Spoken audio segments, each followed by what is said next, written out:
JEE means organic chemistry. हम previous year questions कर रहे हैं और हमारा चैप्टर 1 है general organic chemistry GOC. Topic 1 है नोमेनक्लेचर एंड क्लासिफिकेशन। अगला क्वेश्चन है question number 31, the hydrocarbon with 7 carbon atoms containing a neopentyl and a vinyl group is. इस क्वेश्चन को आप ध्यान से बनाइएगा, यह क्वेश्चन 2016 में आया है। एक बार आप इसे ट्राई करिए, फिर हम आगे बढ़ते हैं। तो एनसीईआरटी में 8.5.2 है आईपीएसी नोमेनक्लेचर ऑफ एल्केन्स। उसमें एक टेबल दिया हुआ है 8.3 सम एल्काइल ग्रुप्स और उसके नीचे कुछ स्ट्रक्चर्स लिखे हैं जैसे isopropyl, sec butyl, isobutyl, tert butyl, neopentyl. ठीक है, इन स्ट्रक्चर्स को आप ध्यान दीजिएगा और इनको अच्छे से आप अपने कॉपी में उतारिएगा। ठीक है, एकदम करेक्ट फॉर्म उतारिएगा इनके, क्योंकि ये बहुत इंपॉर्टेंट स्ट्रक्चर्स हैं। तो इसमें एक नियोपेंटाइल स्ट्रक्चर भी दिया हुआ है। ठीक है, अब हम क्वेश्चन देखें तो क्वेश्चन में लिखा हुआ है the hydrocarbon with 7 carbons containing a neopentyl. तो सबसे पहले नियोपेंटाइल का स्ट्रक्चर ये होता है। अगर यहाँ पर H हो गया तो ये नियोपेंटेन हो गया। इस कार्बन से एक H हटा दिया, मतलब किसी से भी हटा सकते हैं, सब इक्विवेलेंट है। तो जो ग्रुप बनेगा अल्काइल ग्रुप वो होगा नियोपेंटाइल, आइल आएगा, अल्काइल ग्रुप है। ठीक है, तो ये आपका क्या हो गया, नियोपेंटाइल ग्रुप और विनाइल ग्रुप। विनाइल ग्रुप आप ध्यान रखिएगा ये होता है, अगर यहाँ H होता तो इथीन हो जाता, इथीन से एक H हटा दिया जाए और जो ग्रुप बचेगा वो विनाइल ग्रुप होगा। यहाँ कुछ और सब्स्टिट्यूएंट होगा और ये आपका विनाइल ग्रुप हो गया। ठीक है, तो ऐसा हाइड्रोकार्बन 7 कार्बन्स का जो इन दोनों को कंटेन करे, दोनों ग्रुप को कंटेन करे। तो यहाँ पर हमारे पास 4 ऑप्शन है, तो हम लोग जल्दी से स्ट्रक्चर बना के देख लेते हैं। तो सबसे पहले हमारा स्ट्रक्चर ए ये है। ठीक है, 2,2 डाईमिथाइल 4 पेंटीन। तो 2,2 डाईमिथाइल और यहाँ पर 4 पे पेंटीन है। ठीक है, तो अगर आप यहाँ देखिएगा तो यहाँ पर आपको एक विनाइल ग्रुप दिख जाएगा। कैसे, देखिए यहाँ पर ये H2 है तो H2 हो गया, इसके बगल में जो C है उसके पास एक H है, एक H भी हो गया और ये सब्स्टिट्यूएंट हो गया, तो विनाइल ग्रुप हो गया और आपको नियोपेंटाइल ग्रुप भी मिल जाएगा। देखिए 1 2 3। ठीक है, ये कार्बन हो गया। अगर यहाँ पर नंबरिंग दे हम लोग यहाँ से 1 2 3। ठीक है, तो यहाँ भी नंबरिंग 1 2 3 अगर इधर से भरें तो, और आपका यहाँ पर अटैच होगा सब्स्टिट्यूएंट। तो देखिए इसके यहाँ पर ये सब्स्टिट्यूएंट, मतलब ये विनाइलिक ग्रुप जो है नियोपेंटाइलिक के लिए सब्स्टिट्यूएंट का काम कर रहा है।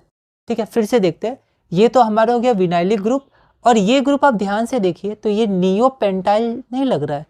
कार्बन, इस कार्बन पे तीनों जगह चारों जगह कार्बन और इस कार्बन पे एक ग्रुप, इस कार्बन पे कोई ग्रुप होगा। ठीक है, लेकिन ये गलत है। आप सोचिए क्यों, एक बार पॉज करके। तो यहाँ पर इसका नोमेनक्लेचर गलत है। क्यों? क्योंकि नंबरिंग जो शुरू होगा वो 1 से यहाँ शुरू होगा, 1 2 3 4 5। तो पेंटीन तो 1 पे आएगा ना, क्योंकि डबल बॉन्ड 1 से शुरू है तो 1 पे आएगा। यहाँ 4 से शुरू हो रहा है इधर से, तो ये नोमेनक्लेचर गलत है, इसलिए ये जो होगा ये आपका गलत होगा। ठीक है, उसके बाद आप सेकंड देखिए 4,4 डाईमिथाइल पेंटीन। तो यहाँ पर पेंटीन हो गया 5 कार्बन, 1 से शुरू हो रहा है, पेंट 1 इन या पेंटीन 1 से शुरू हो रहा है और 4 पे 2 मिथाइल है। ठीक है, अब आप ध्यान दीजिए ये दोनों सेम थे। तो जैसे अभी हमने इसमें बताया कि इसमें एक नियोपेंटाइल और विनाइल है, तो इसमें भी नियोपेंटाइल और विनाइल ग्रुप है। देखिए कैसे, ये कार्बन है, कार्बन पे 4 कार्बन, कार्बन पे 4 कार्बन और एक कार्बन का एक वैलेंसी खाली, मतलब एक वैलेंसी पे कोई और जुड़ा होगा। तो देखिए ये तीनों तो अपना हाइड्रोजन वैलेंसी पूरा लिए हैं, ये वाला कार्बन के लिए ये हो गया सब्स्टिट्यूएंट।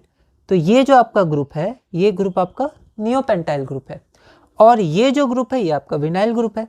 इसके पास 2 हाइड्रोजन है, जैसे इसके पास 2 हाइड्रोजन था, एक कार्बन के पास हाइड्रोजन होगा और कुछ और होगा, तो इसके पास तो एक हाइड्रोजन है और नियोपेंटाइलिक ग्रुप इस विनाइलिक ग्रुप के लिए सब्स्टिट्यूएंट हो गया। तो ये आपका विनाइल ग्रुप और ये आपका नियोपेंटाइल ग्रुप, तो आपका ऑप्शन भी सही हो जाएगा। सी भी देख लेते हैं, आइसोप्रोपाइल क्या होता है। तो आइसोप्रोपाइल होता है 3 कार्बन और ये बीच वाले कार्बन का एक वैलेंसी खाली। तो यहाँ पर ब्यूटीन है और यहाँ पर 1 2 3 4 2 पे ब्यूटीन है और आइसोप्रोपाइल, आइसोप्रोपाइल यहाँ 2 से शुरू कर दिया। तो यहाँ पर कोई इसका दिया तो नहीं है, आइसोप्रोपाइल कहाँ से होगा, तो हम लोग 2 से मान लेते हैं कि आइसोप्रोपाइल यहाँ पर है, पर ये नहीं होगा क्योंकि यहाँ विनाइलिक ग्रुप नहीं बन रहा है। क्यों? क्योंकि विनाइलिक ग्रुप में एक कार्बन के पास तो 2 हाइड्रोजन होना चाहिए, एक कार्बन के पास 2 हाइड्रोजन, पर इसमें इन दोनों कार्बन के पास एक एक कार्बन और है, तो ये नहीं होगा, विनाइलिक ग्रुप नहीं है इसमें। अब हम डी नंबर देखें कि 2,2 डाइमिथाइल 3 पेंटीन, ठीक है।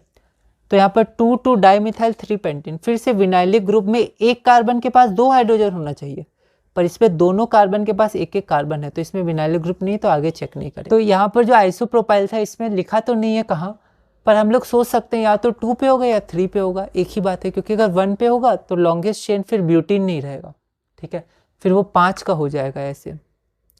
तो अगर ये 2 पे रहेगा तो इधर से 2 लिख देंगे, इधर से लिखा है 2 तो 2 पे ही है।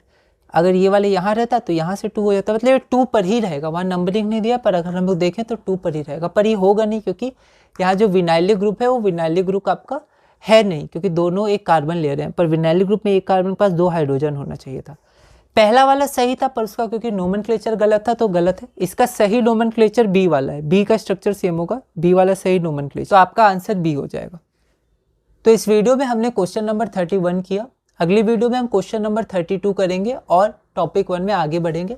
तो ये सब कुछ इंपॉर्टेंट है, एनसीईआरटी में जो है वो सब कुछ स्ट्रक्चर्स दिए हुए हैं, वो सब बहुत इंपॉर्टेंट है। विनाइल ग्रुप, इन सब को आप अच्छे से नोट्स बनाइए और केमिस्ट्री में आप रिवीजन करिए, ठीक है।